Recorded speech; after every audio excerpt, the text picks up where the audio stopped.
यश भाई सब चीजें होती है। एक डायबिटोलॉजिस्ट सिर्फ ना कि सिर्फ एक डॉक्टर होता है, राइट। बट वो डाइटिशियन होता है, राइट। वो एक्सरसाइज स्पेशलिस्ट होता है, राइट।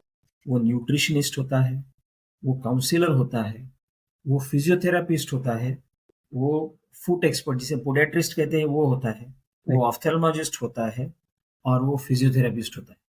और इसके साथ में ये काउंसलर भी होता है और सोशल वर्कर भी होता है।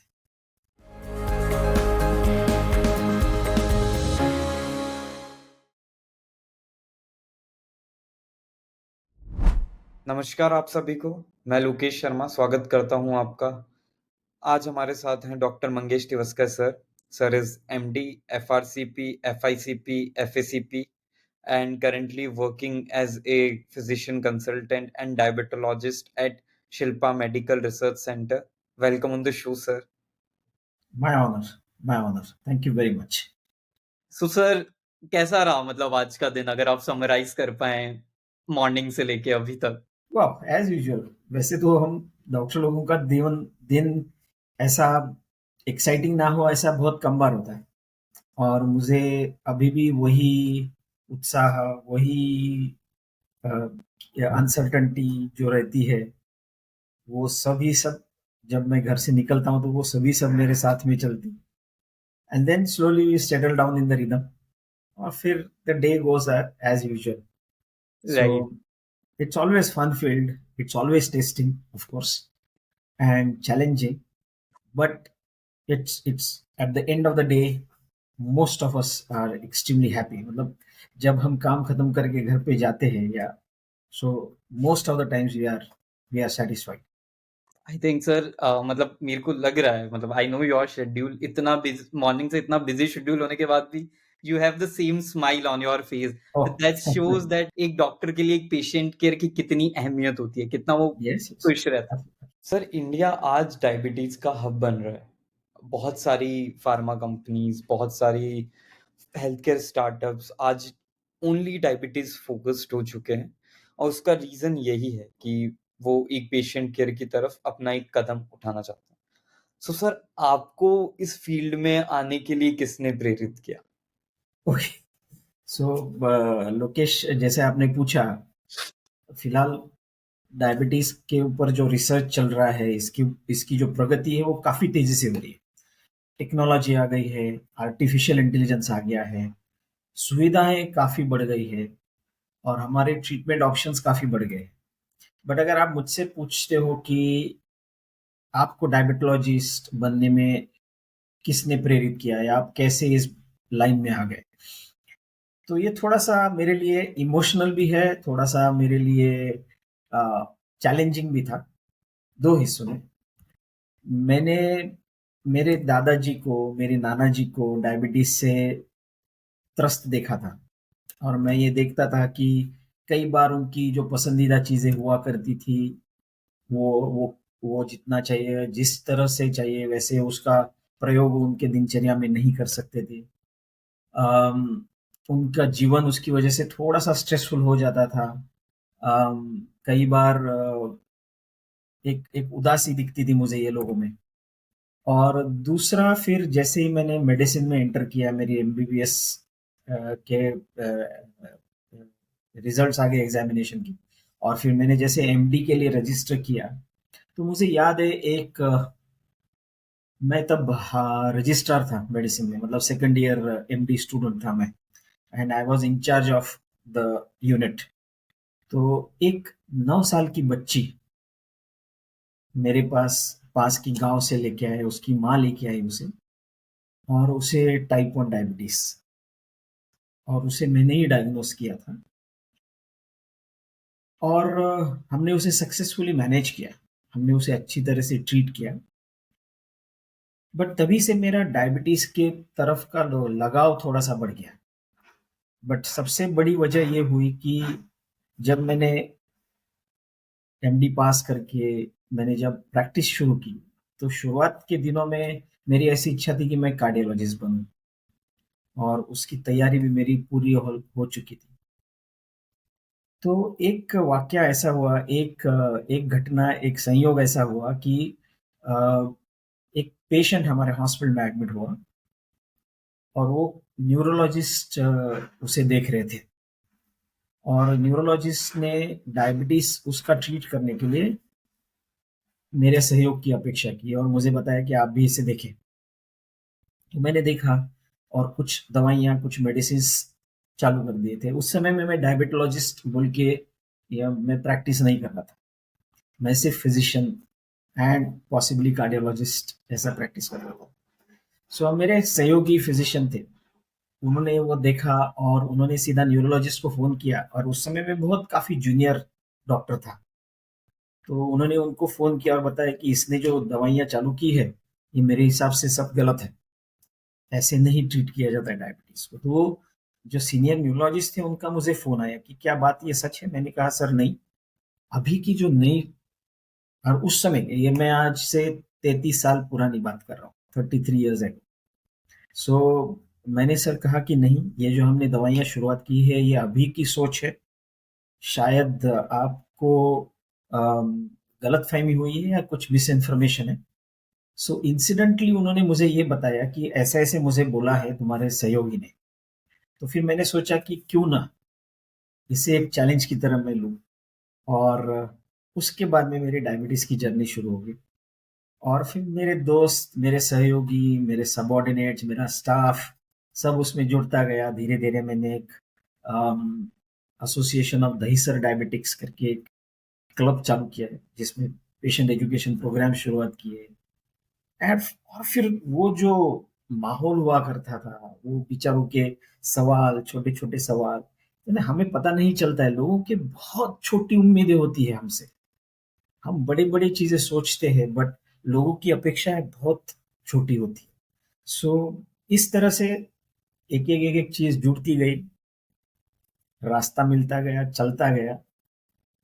जैसे कहते हैं ना कि अ, हम तो चले थे, साथी मिलते गए और कारवां बनता गया। सो इस तरह से मेरी डायबिटीज़ की जर्नी शुरू हुई एक्चुअली।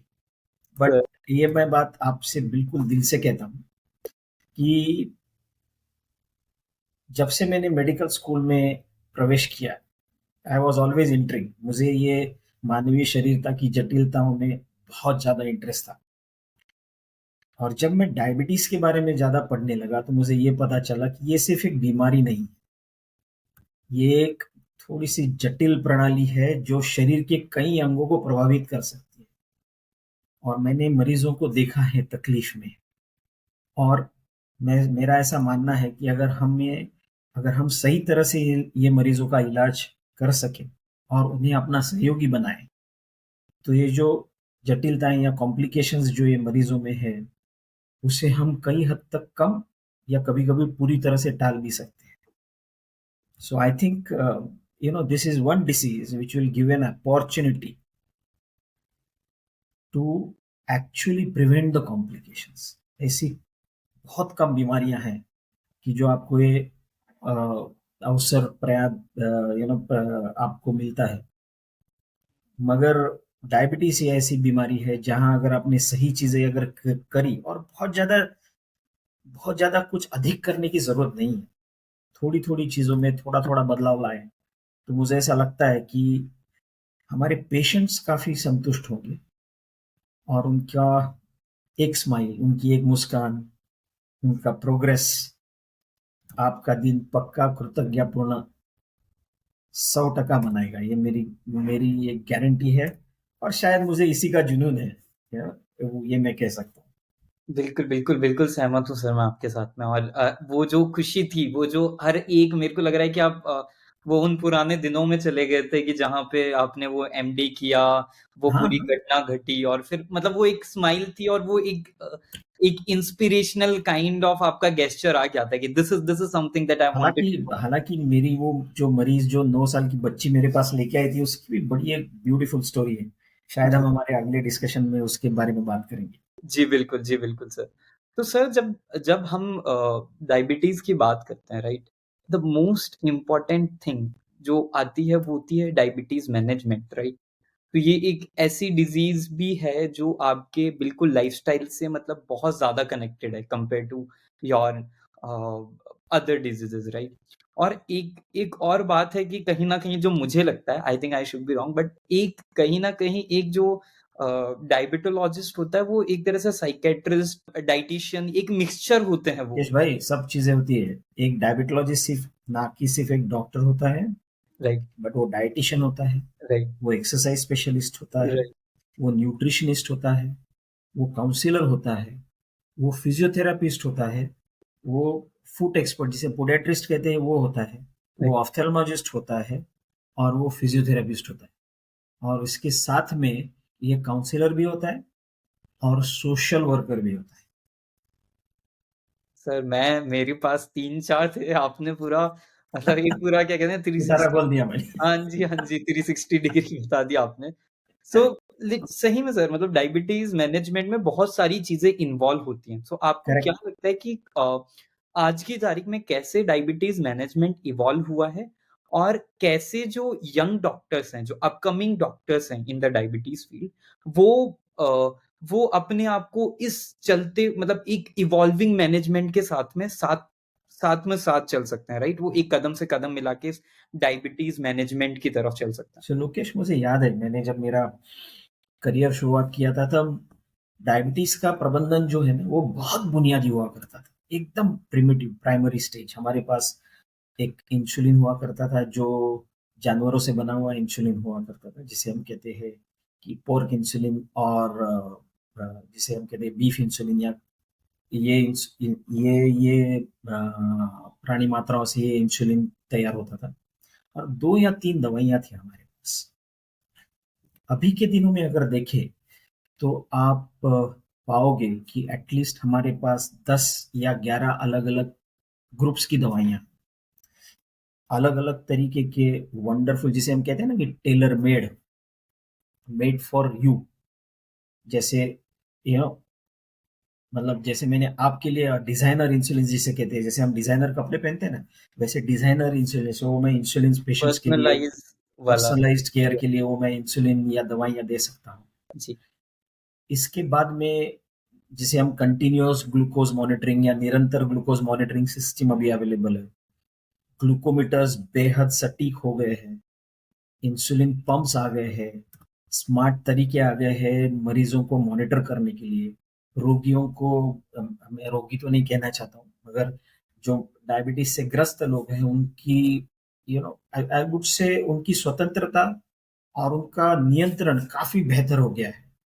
और ये जो खाने पीने में जो जटिलता थी, ये जो ऐसा लोगों को लगता था कि मुझे अगर डायबिटीज हो गया तो हाँ की जगह पे ना की लिस्ट बहुत बड़ी हो जाएगी, ये जो उनकी मानसिकता थी, ये अभी काफी हद तक बदल गई है। और अभी जैसे ही हमारी टेक्नोलॉजी आ रही है, आर्टिफिशियल इंटेलिजेंस आ रहा है, नई नई तकनीक इजाद हो रही है, नई नई रिसर्च चल रही है, अभी तो हम बिना सुई का, मतलब सुई चुभाए हुए हम लोगों की शुगर जान सकते हैं। अभी स्मार्ट एप्स आ गए हैं जो इजीली मॉनिटर कर सकते हैं, और वो दिन दूर नहीं है लोकेश, कि जब आपका एक simple mobile phone, which is the most powerful tool in our hand, is going to be your day to day living guide for everything. तो डायबिटीज मैनेजमेंट आने वाले दिनों में जितनी जटिल होने वाली है, क्योंकि दवाइयाँ बढ़ रही है, उसकी रेंज बढ़ रही है, सो जितने भी अपकमिंग डॉक्टर्स हैं उनको उसके बारे में अच्छे से जानकारी रखना और अपडेटेड रहना नॉलेज में, ये बेहद ज़रूरी होगा। बट साथ में ये सोचो ना कि आपके पेशेंट्स, आपके मरीज, वो कितना राहत महसूस करेंगे। We have now precision medicine. Sir आपकी फील्ड में रोज़ नए-नए चैलेंजेस आते रहते हैं। इतना ही नहीं, इस प्रोफ़ेशन के अंदर आप बहुत कॉम्प्लेक्स और जटिल केसेस देखते होंगे। सो सर मेरा क्वेश्चन ये है कि आप उनको अप्रोच कैसे करते हैं? कौन-सा एक आइडियल प्रोसेस है जो आप फ़ॉलो करते हैं? और आपकी क्या एडवाइस रहेगी अदर हेल्थ केयर प्रोफ़ेशनल्स के लिए सर? अ, जैसे आपने पूछा लोकेश कि अ, कोई कॉम्प्लिकेटेड केस या कोई जटिल केस अगर मेरे सामने आता है, तो जैसे मुझे ऐसा लगता है कि नहीं, ये जितना स्ट्रेट फॉरवर्ड है ये ऐसा केस नहीं है, सो मैं क्या करता हूँ, simple, keep it simple. think simple for the fun. Keep your simple things as first thoughts as well. कभी भी बहुत ज़्यादा कॉम्प्लिकेटेड, बहुत ज़्यादा रेयर चीज़ों के बारे में या रेयर संभावनाओं के बारे में सोचने की ज़रूरत नहीं है। जितने भी कॉम्प्लिकेटेड या जटिल केसेस आते हैं, ये हमेशा ध्यान में रखना चाहिए, ये सभी ने ध्यान में रखना चाहिए कि उसके कारण भी आम तौर के ऊपर देखे जाने वाले कारण होते हैं। Rarely you get very, very rare complications which will require a real workup. Okay? So simple एक चीज़ है कि जिसे हम कहते हैं ना कि रोगी का इतिहास, जिसे हम कहते हैं डिसीज़ हिस्ट्री, हिस्ट्री टेकिंग, चिकित्सा का इतिहास कंप्लीटली अच्छे से लेना बहुत ज़रूरी है। कैसे-कैसे वो जटिलता आई है, क्या लक्षण थे, कैसे शुरुआत हो गई, क्या करने के बाद में वो लक्षणों में बदलाव, बढ़ोतरी हुई है या घट गया है, और ये सभी चीज़ें आपको ध्यान में रखना है। साथ में ये भी ना भूलें कि मरीज़ की जीवन शैली क्या होती थी, उसका पारंपरिक इतिहास, पिछला इतिहास क्या है, उसका पारिवारिक इतिहास क्या है, उसकी साइकोलॉजी कैसी है, भावनात्मक स्थिति क्या है, साथ में कोई सोशल हिस्ट्री कैसी है, कुछ नशा करने की आदत है या नहीं, पिछला दवाइयों का क्या इतिहास है उसका, कोई सर्जरीज हुई है, कोई कॉम्प्लिकेशंस हुआ था, ऐसी कोई चीज़ जो आपको इम्पोर्टेंट लगती है। जैसे अगर कोई मरीज आता है जिनकी गुर्दे में प्रॉब्लम हो गई है और किडनी सडनली काम करना बंद कर दिए, जैसे हम कहते हैं रीनल फेलियर में आता, तो ये भूलना मत कभी पूछना कि क्या आपने कोई पेन किलर दवाइयों का सेवन किया था या आपको कोई डिहाइड्रेशन होने वाली जैसे बीमारी हुई थी, जैसे यू नो जुलाब हो जाना या पतला संडास होना या उल्टी होना, या आप कोई ऐसी चीज कर बैठे हैं जहाँ अनयूज्ड एक्सरसाइज है, जैसे आपने लंबे मैराथन में दौड़ लगाई, तो ये सब चीजें ध्यान में रखना जरूरी होता है। सो जब भी आप इस तरह की मरीज आपके पास आते हैं, तो हमेशा सामान्य कारणों को हमेशा पहले सोचें और उसके बाद में जो रेयर कारण हो सकते हैं उसके बारे में सोचें। बिल्कुल, बिल्कुल, बिल्कुल सहमत हूँ मैं सर आपके साथ में और मतलब आपकी 2 जो बातें हैं जो मतलब एक पूरा एकदम निष्कर्ष निकल के आया उसका ये है कि मतलब हमारे जो बुजुर्ग थे, वो भी ये कह के गए थे कि अगर कोई नई चीज़ जाननी है तो उसका भी जो स समराइज़ेशन है, वो भी इतिहास में छुपा है। Yes, right? जो पेशेंट की हिस्ट्री है वो बहुत सारी बहुत बहुत चीज़ें बहुत कह बहुत सकती है। महत्वपूर्ण है। और history taking, examination, clinical examination, ये नॉन निगोशिएबल है। जी, इसमें कोई तड़जोड़, कोई आगे पीछे चीजें नहीं हो सकती है। बिल्कुल, बिल्कुल सर। अभी इंडिया के अंदर डायबिटीज़ केयर को लेके सबसे बड़ा सबसे बड़ी डिफ़िकल्टी क्या है? और आपको क्या लगता है कि कैसे जो फ्यूचर डायबिटोलॉजिस्ट हैं, राइट? उनको कैसे रेडी रहना है उसके लिए? तो आपको मतलब इसके बारे में आपकी क्या राय है? हमेशा ध्यान में रखिए, और ये मेरे मित्रों को भी, कि लोग आपके पास आएंगे, सुझावों के साथ में आएंगे, पुराने अनुभवों के साथ में आएंगे। Respect it. They are talking to you for your advice, for your opinion, never criticise anything.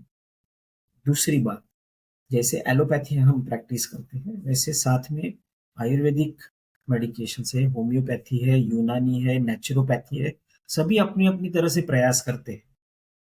देखिएगा, ये सब पैथियों का एक ही मकसद है, इनका एक ही एम है, to help the ailing people, to help the ill people, to offer the relief. और इसके बारे में हमेशा बी सेंसिटाइज्ड ऑलवेज हियर। कभी भी किसी भी पैथी को क्रिटिसाइज नहीं करें। हर एक का अपने अपनी सोच है, हर एक की अपने अपने विचार पद्धति है, ये आने वाला है।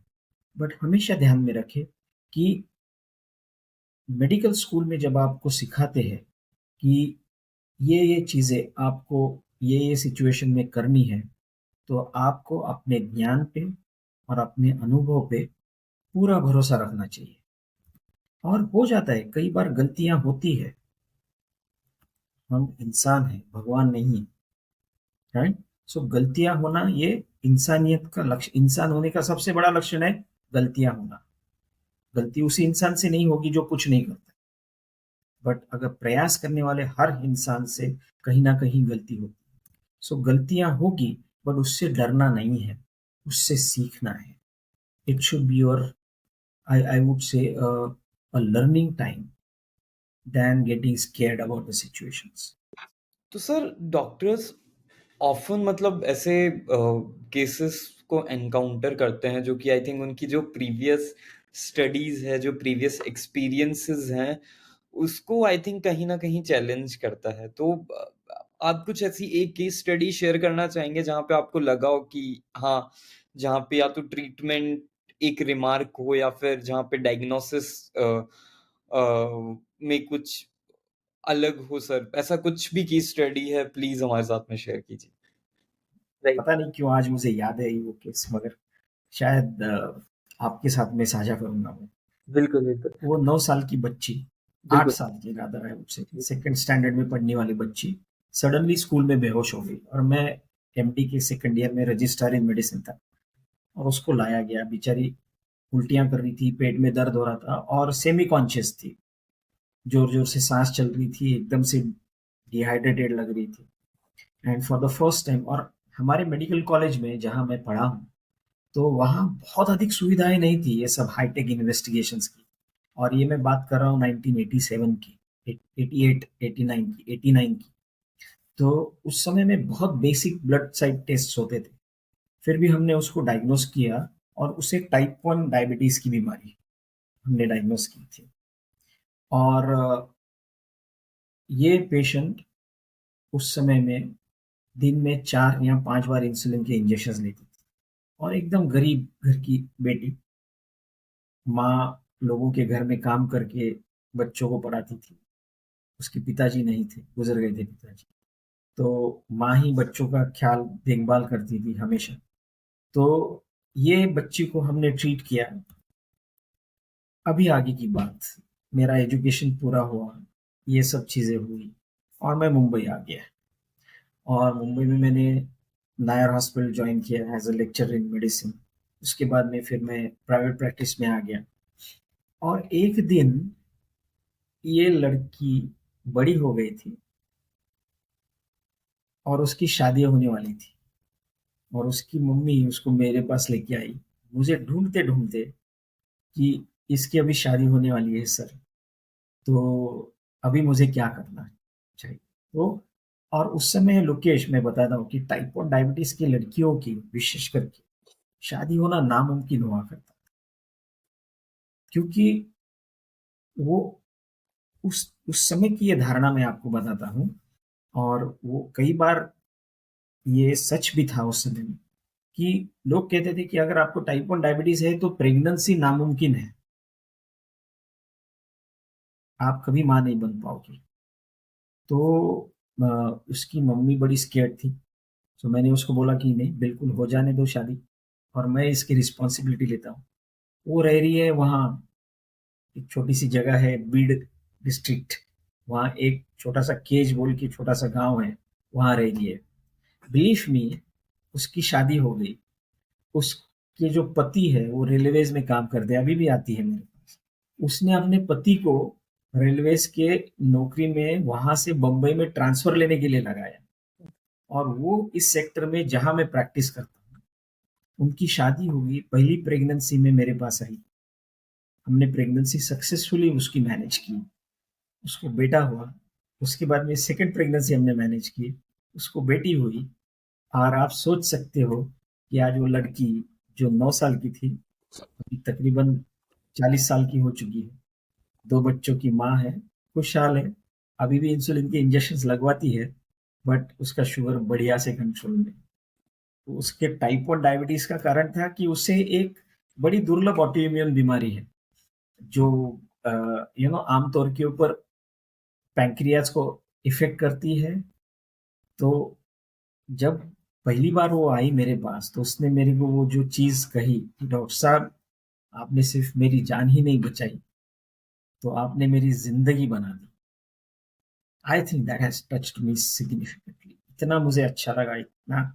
और उसने मुझे सिखाया कि ये सब चीज़ें सेंसिटिवली अगर आप हैंडल करो तो उसमें जो गहराई है, उनकी जो उनकी जो मानसिकता है, वो जब आप समझना शुरुआत करते हो तो आपको पता चलता है कि God is absolutely kind to all of us, that he has bestowed this opportunity on us to serve mankind in this way. Sir हम इतनी बात कर चुके हैं, मतलब इतने एक्सपीरियंसेस आपने शेयर कर दिए हैं, तो मैं जस्ट जानना चाहूंगा, लाइक एक क्यूरियस माइंड आपसे पूछना चाहता है कि एक एक ऐसी एडवाइस, एक आप जो आपको लग रहा हो कि काश ये आपको आपके अर्ली डेज ऑफ करियर में पता होती, it will be really helpful for the upcoming budding health care professional sir. या सो जैसे मैंने पहले भी कहा लोकेश कि always be confident, you have been trained, आपको सिखाया गया है और आपके पास वो ज्ञान है। जैसे जैसे समय बीतता जाएगा वैसे वैसे आपका अनुभव भी बढ़ेगा, उसके ऊपर भरोसा करें। सबसे इम्पोर्टेंट बात है कि गलतियां करने से बिल्कुल नहीं डरे, गलती होगी, मगर उन गलतियों से हमें सीखना चाहिए, उससे अनुभव प्राप्त करके आगे वो दोबारा ऐसी गलती ना हो उसकी कोशिश करनी चाहिए। और आपके सभी पेशेंट्स के साथ में आपको ईमानदार और पारदर्शी होना बेहद बेहद बेहद आवश्यक है। और उन्हें ये महसूस कराना चाहिए आपने कि we are a team, we are the partners, we'll work together, हम साथ साथ चलेंगे। आपकी बीमारी को हम दोनों साथ साथ उसके साथ में लड़ाई करेंगे। और हमें अपने परिवार, अपने दोस्तों के लिए भी समय निकालना बहुत ज़रूरी है। आपकी अगर कुछ हॉबीज़ हो, आपकी कुछ क्या कहते हैं उसे, कि आपकी कुछ लाइकिंग्स हो, तो उसके लिए भी समय निकालना ज़रूरी होगा। तो सर अब इसको थोड़ा, इस पॉडकास्ट को थोड़ा और इंगेजिंग और फन बनाने के लिए आई थिंक मैं आपसे एक फन सेगमेंट हम स्टार्ट करेंगे जिसका नाम है okay, rapid fire. With in a time आपको, मतलब एक फ्रेज में या एक सेंटेंस में आपको बहुत जल्द उसका पक्का जवाब जहाँ तक मेरी मेरी तरफ से मैं पूरी कोशिश करूँगा। देना। बिल्कुल बिल्कुल सर। सो टी और कॉफी किसके साथ में आप आपके दिन की शुरुआत करते हो सर? मैं मेरे दिन की शुरुआत या पेशेंट्स के दिन की शुरुआत? आपकी किसकी तरह से होती है अभी? मेरी तो जनरली एक बढ़िया सा अदरक वाली कड़क चाय, उससे मेरे दिन की शुरुआत होती है। एक एडवाइस, मतलब एक एडवाइस जो आपको लगता है कि मेरे हर कौन पेशेंट्स के लिए वो कांस्टेंट रहती है, एक कौन यस, सी एडवाइस है वो? यस, ये बहुत ज़रूरी सवाल है और ये अच्छा प्रश्न है लोकेश। सो हमेशा अपनी सेहत का ख्याल रखें, हमेशा सकारात्मक रहिए, be more positive, more believe in the medical science, believe in your doctor, क्योंकि ये जो विश्वास है वही आपकी जीत का और आपकी लड़ाई का सबसे इम्पोर्टेंट रिप्रेजेंटेशन होता है। बिल्कुल बिल्कुल सर। आपने सर एक हैबिट की बात करी थी कि everyone should also follow their habits. What's your go to habit? आपका वाह, क्या मैं रहता है? मेरे तो बहुत अधिक है यार। मैं म्यूजिक में हूँ, मैं सिंथेसाइजर बजाता हूँ, I read a lot, and I was initially a sportsman also, so मेरी नाइस। स्पोर्ट्स में बहुत अधिक रुचि थी। ये क्वेश्चन सर मतलब मेरा ही नहीं, मतलब बहुत सारे जो कहते हैं ना, बहुत बहुत जेनरिक क्वेश्चन है ये कि how often you meet the patient जो आपके पास में आते हैं और कहते हैं कि सर मैं इस चीज से डायग्नोस्ड हूँ पहले से। सो यू वो mean to say Google. Google people, right? जी जी जी बिल्कुल। गूगल हो या सोशल मीडिया हो, every day every second patient is like that. हर दूसरा मरीज, और स्पेशली मुंबई में आप सोच सकते हो जहां मैं प्रैक्टिस करता हूँ, such a high tech, well elite educated community that we practise in. Right. ये तो हर दूसरा बंदा यार, हर दूसरा बंदा, हर दूसरा मरीज हमारे पास आता है, but I enjoy that because number one, कई बार मेरे मित्र जो मेरे सहयोगी है मुझे कहते, मैंने बाहर बोर्ड भी लिखा हुआ है, if you have come with the Google diagnosis then don't discuss anything with me. नहीं, मेरा थोड़ा सा मेरा विचार इसमें थोड़ा सा अलग है। मेरी विचारधारा है कि मैं ये एंजॉय करता हूँ। उससे मुझे एक बात पक्की पता चलती है कि ये जो मरीज मेरे सामने बैठा है, he has definitely worked out on what is happening to him, and he has tried to understand what is the challenge which he is with। Right. Right. और इससे सबसे बड़ा एडवांटेज मुझे ये मिलता है कि कई बार ऐसी सिचुएशन आती है कि जहाँ on the first go only मुझे डिफिकल्ट डायग्नोसिस देना पड़ता है। अभी जैसे मैं कल का उदाहरण दूँ, एक 25 साल का बच्चा मेरे पास पेट में दर्द लेके आया और वो पूरा गूगल का ज्ञान लेके आया था मेरे पास। जब मैंने उसके इन्वेस्टिगेशंस माँगे और वो आज मेरे पास इन्वेस्टिगेशंस लेके आया, can you believe that he had a cancer of gall bladder? मगर ये उसको मालूम था। So he was open for investigations. He was happy to accept कि मैंने जो इन्वेस्टिगेशंस बोले हैं वो करे। He was open for discussion and it was easier for me to talk to him and tell him that कि अभी तो है एंड अभी इसके बाद इसके आगे हमें क्या करना चाहिए। सर मतलब मेरा एक नॉर्मल नेक्स्ट क्वेश्चन आता है रैपिड फायर में कि एक ऐसा कौन सा मिथ है जो आपको लगता है कि अगर आपको अभी मौका मिले, अभी आप उसे मतलब एक डिबंक कर पाएंगे कि ये एक्चुअली में ये सच्चाई नहीं है? हाँ, अरे ये तो इतने कई सारे हैं इसमें, but the most popular one which is there which जी, कम्स इज जनरली कि मीठा खाने के बाद डायबिटीज होता है। नो, गलत, कंप्लीटली गलत। मीठा खाने से डायबिटीज नहीं होता है, उसके कई कारण होते हैं। शायद we will be able to discuss in more details और कोई प्रोग्राम में। जी, बट मीठे खाने से डायबिटीज नहीं होता है। दूसरा सबसे बड़ा मिथ जो मैं बस कई बार मैंने मरीजों को देखा कि बेचारों की शुरुआत सुबह की, जैसे आपने पूछा ना कि आपकी शुरुआत कैसे जी, जी, होती है सुबह की। जी, कई मरीज बेचारे डायबिटीज की इसलिए फ्रस्ट्रेटेड है क्योंकि उनकी उनके लाइफ पार्टनर्स, मतलब अगर मर्द हो तो उसकी बीवी, अगर वाइफ हो तो उसका हस्बैंड, और सुबह सुबह में उठने के बाद एक प्याली भर के करेले का जूस, नीम का जूस। ब्लड में शुगर बढ़ी है। मुझे एक बताइए, मुझे आज तक इसके बारे में पता नहीं चला है कि कड़वे के मतलब मीठे के ऊपर कड़वा ये इलाज कैसे हो सकता है। बिल्कुल। कई बार मैं पेशेंट्स को पूछता हूँ कि अगर गलती से आपकी चाय ज़्यादा अधिक मीठी हो जाए, हुँ, तो क्या आप उसमें करेले का जूस डालते हो? उसकी मिठास कम करने के लिए? बिल्कुल। हाँ, इसके आयुर्वेदिक प्रमाण ये है कि आप अगर 1 ग्लास भर अगर करेले का जूस सुबह में पीते हो, तो शायद आप ब्रेकफ़ास्ट ना करें। तो जी, ये अप्रत्याशितता, यू नो आपने डायबिटीज़ को कंट्रोल में लाने के लिए आपका एक मील कम हो गया है, ये उसका फ़ायदा है। हाँ, मेथी या कई बार जामुन के बीज की पाउडर, नीम के पत्ते, इनमें कुछ डायबिटीज़ के तथ्य है, नहीं है ऐसा नहीं है, मगर उसका एक प्रमाण है और जिस प्रमाण में वो लेना चाहिए, मैं 100% सर्टेन हूँ कि जो लोग ये सब गूगल रिसर्च करके या सोशल मीडिया पे पढ़ के ये सब करने की कोशिश करते हैं, तो कोई भी उसे सही तरह से इस्तेमाल। सो 2 मिथ्स मैं बस्ट करना चाहूँगा।